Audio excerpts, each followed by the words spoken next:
Ya si quitamos esto, pues entonces sí, ya nos va quedando la materia de lo que serían procesos de conocimiento. Dentro de los procesos de conocimiento,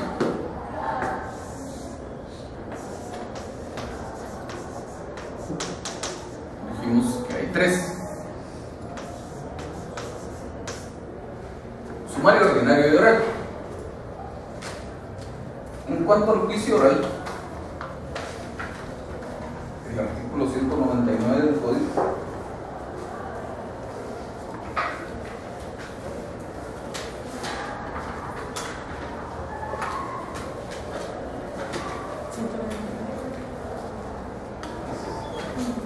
establece: se tramitarán en juicio oral, olvidémonos del momento de los dos primeros. Tercero, los asuntos relativos a la obligación de prestar alimentos. Cuarto, la rendición de cuentas por parte de todas las personas a quienes les impone esta obligación la ley del contrato. Quinto, la división de la cosa común y las diferencias que surgieron entre los propietarios en relación a la misma. Sexto, la declaratoria de jactancia. Y séptimo, los asuntos que por disposición de la ley o por convenio de las partes deben seguirse en esta vía. De esos asuntos que por disposición de la ley deban seguirse en esa vía, para el juicio oral hay dos normas por ahí dispersas en el Código Civil, pero eso es materia del próximo curso, o sea que no nos interesa en este momento porque son cosas muy específicas, pero sí nos interesa el artículo 8 de la Ley de Tribunales de Familia. Dice: en las cuestiones sometidas a la jurisdicción privativa de los tribunales de familia rige el procedimiento del juicio oral que se regula en el capítulo 2 del título 2 del libro 2 del Código Procesal Civil y Mercantil. En las cuestiones relacionadas con el derecho de alimentos, los tribunales de familia emplearán además el procedimiento regulado en el capítulo 4 del título 2 del libro 2 del Código Procesal Civil y Mercantil. Luego, en cuanto al juicio sumario, el artículo 229 del Código establece: se tramitarán en juicio sumario los asuntos de arrendamiento y de desocupación, la entrega de bienes muebles que no sean dinero, la rescisión de contratos, la deducción de responsabilidad civil contra funcionarios y empleados públicos, los interdictos, y los que por disposición de la ley o por convenio de las partes deban seguirse en esta vía. Y entonces la norma importantísima de otra disposición de la ley que nos remite a la vía del juicio sumario la encontramos en el artículo 1039 del Código de Comercio de Guatemala, que establece: a menos que se estipule lo contrario en este código, todas las acciones a que dé lugar su aplicación se ventilarán en juicio sumario, salvo que las partes hayan convenido en someter sus diferencias a arbitraje. Y todavía en otras leyes que de manera más o menos general nos señalan una vía procesal distinta, tenemos la Ley de Derecho de Autor y Derechos Conexos, que en su artículo 133 dice: los procesos civiles que se promuevan para hacer valer los derechos reconocidos en esta ley se tramitarán de acuerdo con el procedimiento del juicio oral establecido en el libro 2, título 2, capítulos 1 y 2 del Código Procesal Civil y Mercantil. No obstante, lo dispuesto en este artículo, la posibilidad de arbitraje, pero digamos nos remite como cuestión general al juicio oral. Y lo mismo la Ley de Propiedad Industrial en su artículo 182, que dice: los procedimientos civiles o mercantiles que se promuevan en el ejercicio de las acciones reguladas por esta ley se tramitarán de acuerdo con el procedimiento del juicio oral establecido en el libro 2, título 2, capítulos 1 y 2 del Código Procesal Civil y Mercantil, y también una posibilidad de recurrir al arbitraje.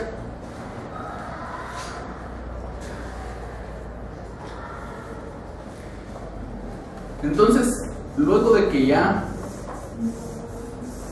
hemos excluido los procesos de ejecución y lo que el código denomina como procesos especiales, en lo que nos queda acá, que serían los procesos de conocimiento, sería esto de acá hasta acá.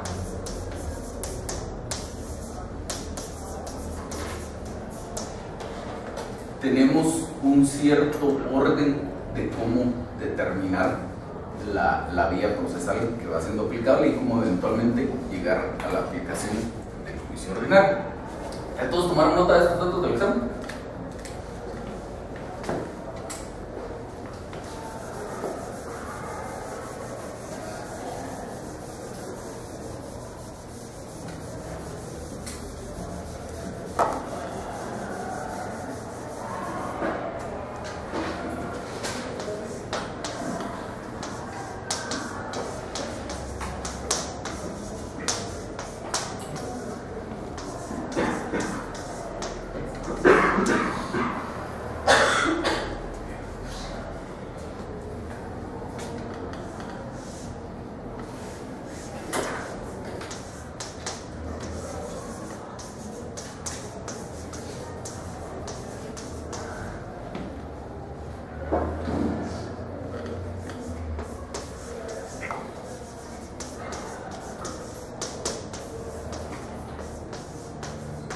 Entonces lo primero que hacemos es establecer si este es un proceso de ejecución o un proceso especial. Si la ley me indica que debo acudir a un proceso de ejecución porque tengo un título ejecutivo que me lo permite, o bien si se trata de un proceso especial, si es la autorización para disponer de bienes de un menor, por ejemplo, que es un procedimiento de jurisdicción voluntaria, o si es la autorización de un menor de edad para contraer matrimonio porque los padres no le dan permiso, también de jurisdicción voluntaria, etc.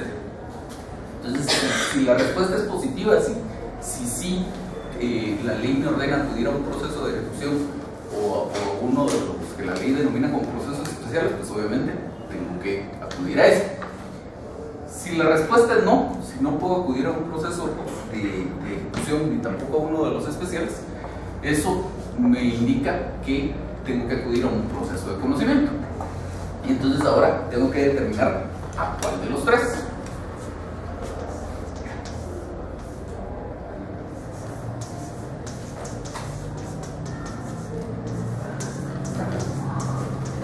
Entonces lo siguiente que yo establezco es cuál es la materia específica de la que estamos hablando, cuál es el tema concreto sobre el que va a versar la controversia. Va a ser un tema de una desocupación de un bien inmueble, pues ahí vimos la norma que nos dice que me voy por la vía del juicio sumario.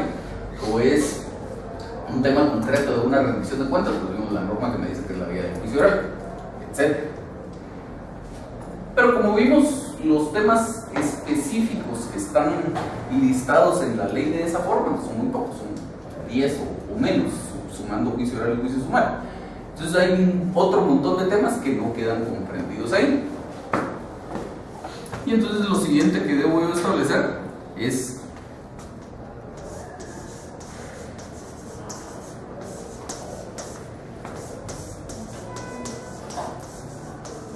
cuál es la rama del derecho de la que estamos hablando. Porque como vimos, si el asunto es de familia, entonces la vía procesal que yo aplico, salvo disposición contraria, es la del juicio oral. Si el asunto deriva de la aplicación del Código de Comercio, la vía procesal que yo aplico, salvo disposición contraria, es la del juicio sumario. Y vimos también los temas de derecho de autor, que es según el juicio oral, y los temas de controversias o de acciones que están reguladas en la ley de propiedad industrial, que también la vía procesal señalada es la del juicio oral. Ese tema del artículo 1039 del Código de Comercio, que nos ordena acudir a la vía del juicio sumario para dilucidar las controversias que deriven de su aplicación, es una cuestión mucho más extensa de lo que parecería indicar una lectura simple de la norma, porque no se trata solo de cosas específicamente reguladas en el código. Es decir, no podría yo decir, bueno, pues ¿qué pudiéramos hablar? El Código de Comercio tiene unas normas generales de los contratos mercantiles y luego tiene regulados algunos contratos mercantiles, no todos. Por ejemplo, en el Código de Comercio, que es un caso bastante típico, el Código de Comercio no está regulado el contrato de obra, el contrato de obra está regulado en el Código Civil. Y entonces viene la pregunta, ¿eso quiere decir que el contrato de obra es un contrato civil? Depende, porque el Código de Comercio en sus primeros artículos tiene un par de normas que son bien interesantes. Para empezar, el artículo 1 dice: los comerciantes en su actividad profesional, los negocios jurídicos mercantiles y las cosas mercantiles se regirán por las disposiciones de este código y en su defecto por las del derecho civil, que se aplicarán y interpretarán de conformidad con los principios que inspiran el derecho mercantil. Entonces habla de tres cosas: los comerciantes en su actividad profesional, los negocios jurídicos mercantiles y las cosas mercantiles. Cosas mercantiles, títulos de crédito y la empresa, ahí no hay mucho donde perderse. los comerciantes en su actividad profesional y los negocios jurídicos mercantiles. Pero como les decía, la calificación de un negocio jurídico como mercantil o civil no la da el cuerpo normativo en donde esté regulado ese contrato, sino es sobre todo una calificación subjetiva, es decir, atendiendo a quiénes son las partes del contrato. Porque precisamente el primero de los supuestos que establece la norma para la aplicación del Código de Comercio es los comerciantes en su actividad profesional. Entonces, si yo celebro un contrato de obra con un ingeniero para que me construya una casa, entonces es civil. Pero si yo contrato una sociedad anónima que es una constructora para que me construya la casa, es el mismo contrato de obra, pero estamos hablando de un contrato celebrado por un comerciante que es la sociedad anónima, de conformidad con el artículo 3. Las sociedades organizadas bajo forma mercantil tienen la calidad de comerciante, entonces estamos hablando de un comerciante. Además, es en su actividad profesional, es un giro de negocio y por lo tanto es un contrato de naturaleza mercantil. Incluso el artículo 5 del Código, hablando del Código de Comercio, hablando del negocio mixto, dice: cuando en un negocio jurídico regido por este código intervengan comerciantes y no comerciantes, se aplicarán las disposiciones del mismo, del Código de Comercio. Entonces, cuando el artículo 1039 del Código dice: las acciones a que dé lugar su aplicación se verificarán en juicio sumario, habla de mucho más de aquellas controversias que derivarán de contratos específicamente regulados en el Código de Comercio.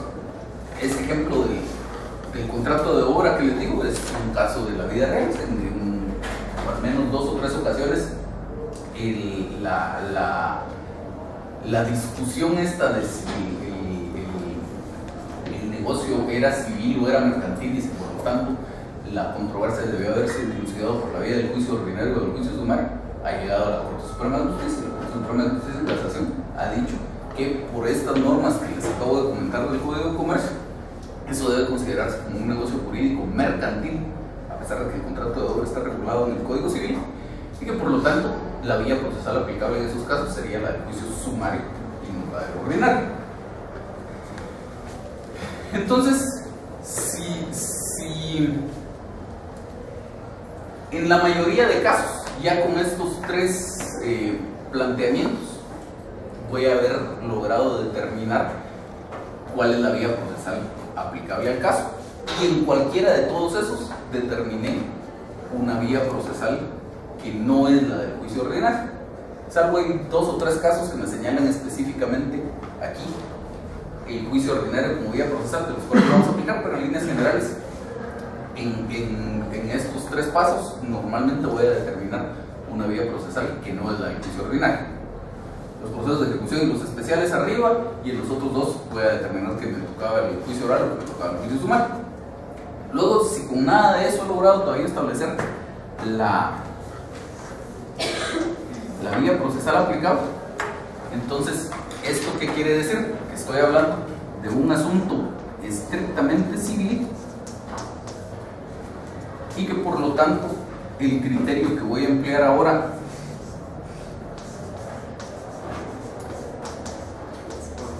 para determinar cuál es la vía procesal aplicable va a ser el de la cuantía. Si se recuerdan, cuando hablamos del artículo 199 dejamos de lado los 2 primeros incisos. 199 del Código Procesal Civil Mercantil, dejamos de lado los 2 primeros incisos. Entonces estos dicen: tramitarán en juicio oral salud los asuntos de menor cuantía, segundo los asuntos de ínfima cuantía. Entonces aquí, ya por cuantía, otra vez excluyo la posibilidad del juicio ordinario, porque entonces solo me quedaría para el juicio ordinario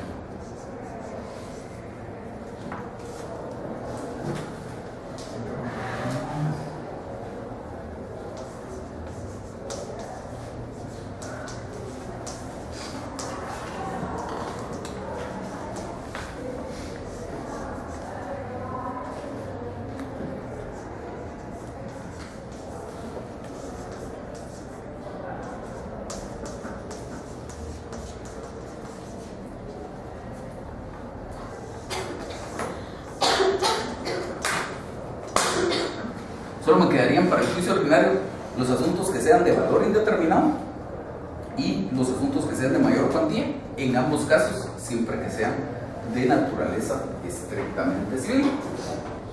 Todo lo demás va para el juicio sumario o para el juicio oral, hablando de procesos de conocimiento.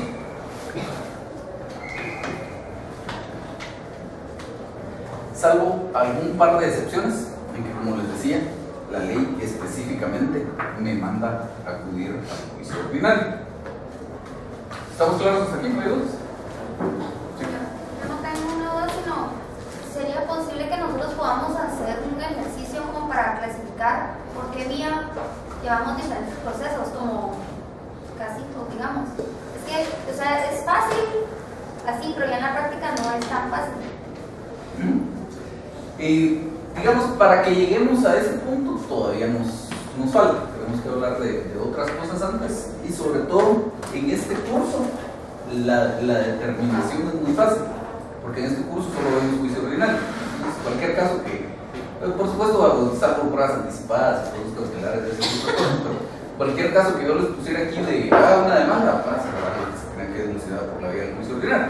Pero sí, cuando ya veamos que llegado el momento, vamos a ver un trabajo de la demanda, como vimos estos dos en la clase pasada, y entonces, llegado ese momento, vamos a ver ya en ese caso práctico, y si no queda claro, pues haremos algunos ejercicios para ver cómo se hace ese escenario.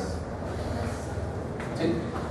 Usted dijo que en el proceso ordinario civil se determinaba si se seguía por esa vía cuando el valor era indeterminado o de mayor cuantía. Ajá. Cuando es de menor cuantía, ¿qué proceso sería? Si no lo escuché muy bien. Oral. El artículo 199 del código dice: se tramita por la vía del juicio oral los asuntos de menor cuantía y los asuntos de ínfima cuantía. Entonces, el próximo semestre van a ver ustedes que existe un procedimiento general del juicio oral, que ese es el que se aplica al juicio de menor cuantía, y existe un procedimiento específico que es bien escueto, que es para el juicio oral de ínfima cuantía. Entonces, esos serían los procedimientos en esos dos casos. Luego tenemos algunas normas que nos remiten expresamente al juicio ordinario. Como les decía, aquí por la materia específica hay algunas normas que nos dicen: en estos casos hablamos de juicio ordinario, son bien pocas. Vamos viendo en el Código Procesal Civil y Mercantil, el artículo 335. Aquí está hablando el código de el juicio ejecutivo. Entonces, ya luego de regular todo lo que pasa en el juicio ejecutivo, dice el artículo 335: la sentencia dictada en juicio ejecutivo no pasa en autoridad de cosa juzgada y lo decidido puede modificarse en juicio ordinario posterior. Entonces, ya después de que se terminó la tramitación del juicio ejecutivo, se puede tramitar un juicio ordinario para ver si lo que pasó en el juicio ejecutivo estaba bien o no. Luego el artículo 410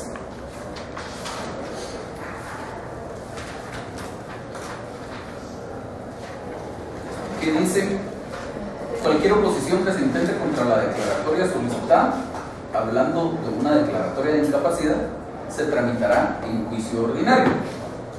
Entonces, si yo quiero que declaren a una persona en estado de interdicción, la declaratoria de interdicción como tal es un procedimiento de jurisdicción voluntaria, pero si alguien se opone a esa declaración, esa oposición sería en juicio ordinario.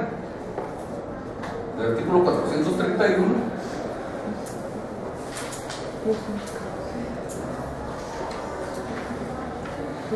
que, hablando del juicio de divorcio voluntario, dice: incluye los requisitos anteriores inscritos en garantías hipotecarias. En su caso, el juez dictará la sentencia dentro de 8 días de que será apelable. La que resolverá sobre todos los puntos del convenio será apelable.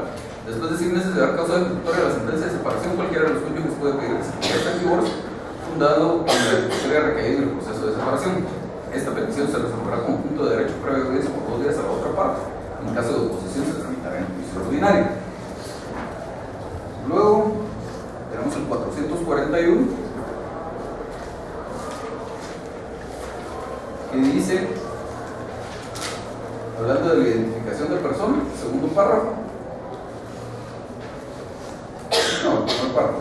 Si se tratara de la identificación de un tercero y hubiera oposición, dentro de los 10 días siguientes a la fecha de publicación, se seguirá en juicio ordinario en tribunales de primera instancia. El 445, que hablando del patrimonio familiar, dice: si antes de la declaratoria judicial de oposición, el juez la resolverá por los trámites del juicio ordinario. El 458,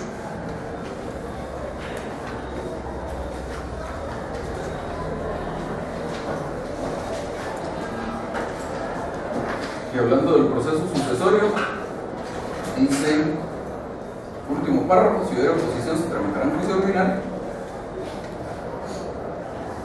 El artículo 465, si se impugnara la validez del testamento, también hablando del proceso sucesorio, o la capacidad legal de un heredero o legatario, la controversia se sustanciará en juicio ordinario. 465 es este último. 480,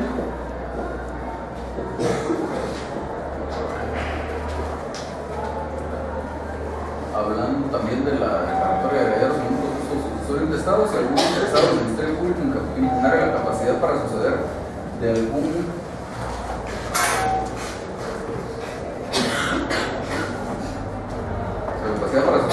heredero o la validez de algún documento con que se trate de justificar el parentesco, la controversia se sustanciará en juicio ordinario. Y el 493,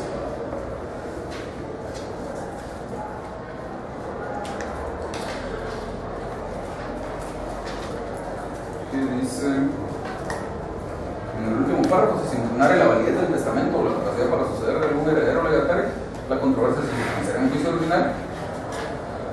Y esos son los que dentro del Código Procesal Civil y Mercantil remiten expresamente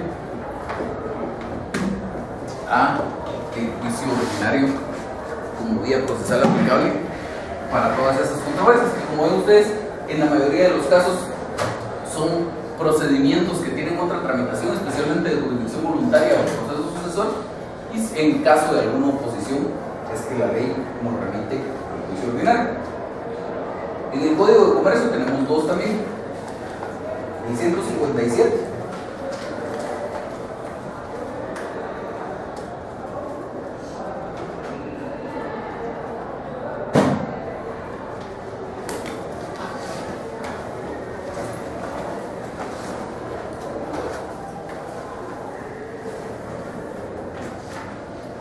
que dice: los acuerdos de las asambleas podrán impugnarse o anularse cuando sean tomados con relación de las disposiciones de la ley o de la estructura social.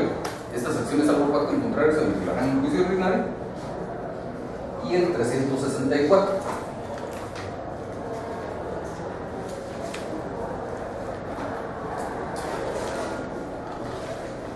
que dice: la acción de competencia desleal podrá ser entablada en la vía ordinaria por cualquier perjudicado o la asociación gremial respectiva del Ministerio Público. Aquí tal vez vale la pena detenerse un poco en este artículo, en cuanto a que la norma nos habla de la posibilidad de demandar en juicio ordinario la competencia desleal. Con eso hay que tener cuidado, porque cuando se emitió el Código de Comercio, obviamente no existía la Ley de Propiedad Industrial. El Código de Comercio creo que es de 1972 y la Ley de Propiedad Industrial es del año 2000. Entonces, la Ley de Propiedad Industrial también tiene regulada la posibilidad de plantear una acción de competencia desleal, pero derivada de temas de propiedad industrial. Es decir, por ejemplo, la copia de una marca. Eso está regulado aquí en el Código de Comercio como un acto de competencia desleal, pero como lo tenemos también en la Ley de Propiedad Industrial, y la Ley de Propiedad Industrial es específica y además es posterior, entonces en ese caso aplicaríamos el artículo 182 que leímos y utilizaríamos la vía del juicio oral. Para el juicio ordinario, según esta norma que acabamos de leer, lo que nos quedaría serían solo aquellos casos que son de competencia desleal que regula el Código de Comercio, pero que se refieren a cuestiones puramente mercantiles. Entonces, por ejemplo, desprestigiar los productos de la otra empresa o ofrecerle gratificaciones a los empleados del otro empresario, ese tipo de cosas tramitaríamos como competencia desleal por la vía del juicio ordinario. la ley de titulación supletoria. El artículo 9 dice: la persona que se considere afectada por la diligencia de titulación supletoria podrá presentarse ante el tribunal oponiéndose. En este caso, el juez suspenderá el trámite, poniendo razón en los autos, dispondrá que las partes acudan a la vía ordinaria en un término de 30 días. 9 de la ley de titulación supletoria.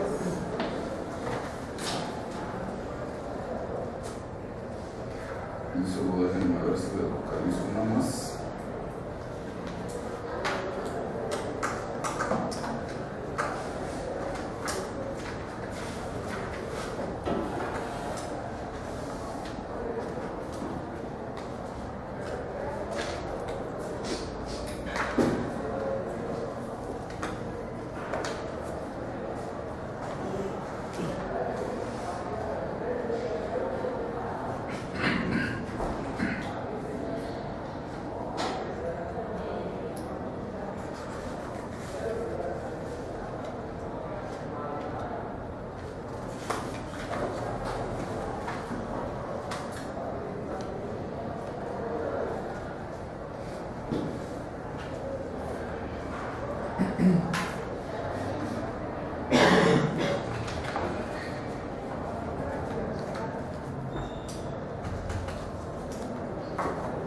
El artículo 434 del Código Procesal Civil Mercantil. Son aplicables al proceso de separación o de divorcio por causa determinada, que se tramitará en vía ordinaria de las procesiones tales. Entonces, esas son las normas que nos remiten expresamente a la vía del juicio ordinario. Como ven, son algunas disposiciones relativas a oposiciones, y de ahí son dos o tres cosas aisladas en las cuales la ley remite expresamente a la vía del juicio ordinario. Fuera de eso, llegamos a la vía del juicio ordinario únicamente por eliminación, luego de seguir esta secuencia. Por ejemplo, la demanda que estuvimos viendo aquí cuando veíamos los requisitos de la demanda, esa era una reclamación de daños y perjuicios que se tramitaba por la vía del juicio ordinario. Entonces, ¿cómo iría la secuencia ahí? ¿Teníamos en ese caso un título ejecutivo? No. ¿Es un proceso especial o un proceso especial, sea proceso sucesorio o de jurisdicción voluntaria? Tampoco. Entonces, por el 1 no le encuentro una vía procesal aplicable. Me voy a la materia específica. ¿Hay alguna norma que me señale una vía procesal para los daños y perjuicios? No. Entonces, tampoco salgo por ahí. En cuanto a la rama del derecho, ¿es un asunto mercantil como para irme a la vía del juicio sumario? ¿O es un asunto civil, un asunto de familia para irme a la vía del juicio oral? Tampoco. Tampoco es algo de derecho de autor para ir al juicio oral, ni es algo de propiedad industrial para ir al juicio oral. Entonces me quedo con que es un asunto estrictamente civil. Siendo un asunto estrictamente civil, entonces ya analizo la cuantía. En este caso era de valor indeterminado, por lo tanto seguimos la vía del juicio ordinario. Si hubiera sido un asunto de valor determinado, es decir, si desde aquel momento yo hubiera determinado, quiero que me paguen tanto de daños y tanto de perjuicios, tendría que ver cuál es el monto de esa reclamación y en dónde voy a presentar la reclamación. Porque eso es igual materia del próximo semestre, pero para determinar la competencia del juez, tenemos que ver en dónde se va a tramitar. Por ejemplo, aquí en el municipio de Guatemala, los jueces de paz pueden conocer hasta 50,000 quetzales. Entonces, si la suma de mis daños y perjuicios que yo estaba reclamando hubiera sido menor a esos 50,000 quetzales, hubiera sido un asunto que se tramitara por la vía del juicio oral, esa misma demanda de daños y perjuicios. Si hubiera sido menor de 10,000 quetzales, hubiera sido un juicio oral de ínfima cuantía. Y siendo mayor de 10,000 quetzales, perdón, 50,000 quetzales, entonces sí acudía a la vía del juicio ordinario. Entonces, más o menos por ahí tenemos qué controversias se dirimen por esta vía del juicio ordinario. ¿Hay dudas? ¿No? Entonces, como les ofrecí, nos pasamos un poquito de tiempo, pero igual dudas en general para el examen. Había algunas personas que tenían unas dudas. Sí. Dos. El artículo 102 dice que exhibición de documentos bienes muebles o movientes se tramitarán en procedimiento de los incidentes. Eso también se refiere a lo de los libros de contabilidad, porque yo le estaba leyendo una tesis y como que lo ponen junto. Lo que pasa es que hay por ahí alguna confusión en cuanto a cómo se maneja la exhibición de libros de contabilidad. Incluso si usted ve las normas del Código Procesal Civil y Mercantil, pero no en materia de prueba anticipada, sino en materia de prueba a prueba, lo que habla de la posibilidad de exhibición de libros de contabilidad, lo que hace es remitir a la prueba anticipada, cuando con todas las pruebas anticipadas es al revés. Por ejemplo, en la prueba anticipada de declaración jurada, usted tiene 2 o 3 cositas y todo lo demás es como la declaración de parte, y así con todo lo demás. En la exhibición de libros de contabilidad no hay una regulación propia, sino que nos regresamos a lo que establece la prueba anticipada, y lo que establece la prueba anticipada es muy poquito, es un artículo nada más. Pero, hablando de ese artículo, dice, es el artículo 100. La persona que necesite preparar una acción o rendir una prueba podrá pedir la exhibición de libros de contabilidad de comercio para hacer constar los extremos concluyentes que le interesen. Y pues podrá disponer que el examen de los libros se practique en el tribunal o el domicilio o oficina del dueño de los mismos, contador o auditor público que rendirá su dictamen al tribunal. El juez podrá disponer la exhibición o examen de libros de contabilidad y comercio para mejor proveer. A esta diligencia le es aplicable lo dispuesto en el último párrafo del artículo anterior. Dice, se va a buscar el último párrafo del artículo anterior, es el de que si no se da una colaboración de la contraparte, se van a tener por probados ciertos extremos en su contra. Como está tan mal regulado, yo he visto casos en los que tratan de hacer, cuando piden la exhibición de libros de contabilidad, tratan de hacer aplicación del primer párrafo de ese artículo anterior, que es cuando se pide la exhibición de documentos, debería indicarse en términos generales el contenido del documento y probar que ese se encuentra en poder del requerido. Entonces, aquí en los libros de contabilidad funciona diferente, porque usted no tiene que probar que existe el libro de contabilidad y que lo tiene es porque se supone que si es una persona obligada a llevar contabilidad, va a tener su libro de contabilidad. Ya si por alguna razón no lo tiene, pues será otra situación. Pero además, ese último párrafo del artículo anterior habla de la exhibición si el obligado a exhibir el documento no lo presentar en el término fijado para el efecto o no indicar el lugar en que se encuentre. Y entonces, cuando es una exhibición de un documento común y corriente, a ustedes le tienen que fijar un plazo para que exhiba el documento. Cuando es una exhibición de libros de contabilidad, lo que se hace es señalar un día y hora para la exhibición de libros de contabilidad. Es una diligencia que tiene sus propias regulaciones. Entonces, para resumir la cuestión, el código trata en 2 normas diferentes la exhibición de documentos y la exhibición de libros de contabilidad. Artículo 99, exhibición de documentos. Artículo 5, exhibición de libros de contabilidad y de comercio. Entonces, y lo mismo más adelante, aunque como le digo, dentro de las normas que regulan la prueba, no tiene disposiciones propias para la exhibición de libros de contabilidad. Cuando vemos, por ejemplo, lo que sería la exhibición de documentos ya dentro del proceso, es el de los documentos en poder del adversario, el artículo 182, que sí tiene su regulación más o menos completa. Luego, en la exhibición de libros de contabilidad, la tiene en el artículo 189, están regulados de forma separada. Entonces, cuando la norma nos remite a la aplicación de un procedimiento de los incidentes, dice solo 3 casos: exhibición de documentos, exhibición de bienes muebles, exhibición de bienes de movimiento. No menciona la exhibición de libros de contabilidad y por lo tanto eso la tratamos como prueba anticipada, como incorrecta.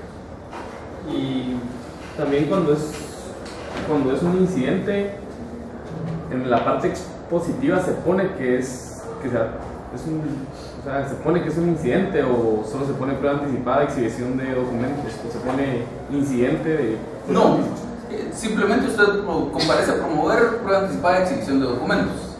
Y ya dentro de sus peticiones de trámite, sí va a pedir, por ejemplo, que por el procedimiento de los incidentes se le dé audiencia a la otra parte. Y en el título, o sea, si hay veces que le ponen un título al principio de la demanda. Por eso, o sea, usted comparece a promover diligencias de prueba anticipada de exhibición de documentos.